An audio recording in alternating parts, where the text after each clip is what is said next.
The U.S. State Department has released its annual Trafficking in Persons report, which evaluates the anti-trafficking efforts by governments around the world. This year, South Korea has been downgraded to Tier 2, losing its top-tier ranking for the first time in 20 years.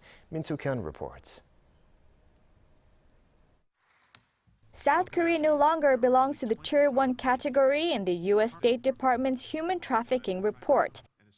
The country has been downgraded to Tier 2 for not fully meeting the minimum international standards for eliminating trafficking.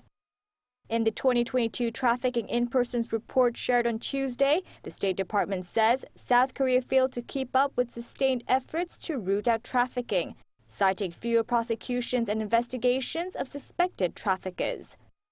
It also raised concerns over the country's victim identification guidelines and the court's light sentences for trafficking-related crimes, which often undermine efforts to hold offenders accountable. It's a big shock for the country, which had been listed in Tier 1 for the past 2 decades. The report now calls on the government to do more to comply with the international standards for the protection of victims, prosecution of traffickers, and prevention of trafficking. Matthew Friedman, a human trafficking expert with more than 30 years of experience, says South Korea can do better to protect the victims.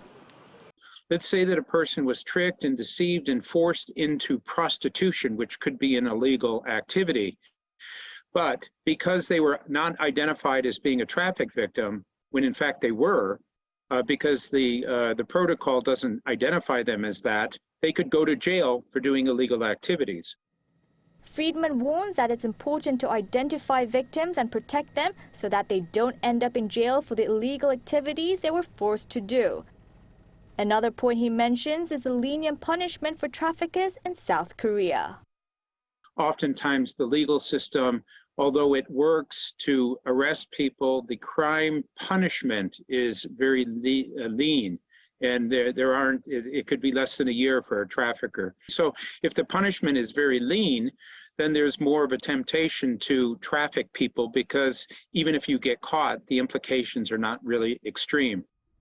Meanwhile, Seoul's foreign ministry has expressed its disappointment over the downgrade, saying it will closely review the report with relevant ministries to see if there are any parts that need to be corrected or clarified.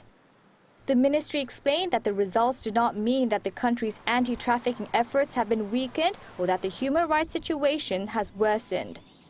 It said that the annual report focuses on whether there's been more progress made compared to the previous year. Along with South Korea, Japan, Norway, and Switzerland were also listed in Tier 2 among the 188 countries and territories evaluated for the report. Suk-hyen, Arirang News.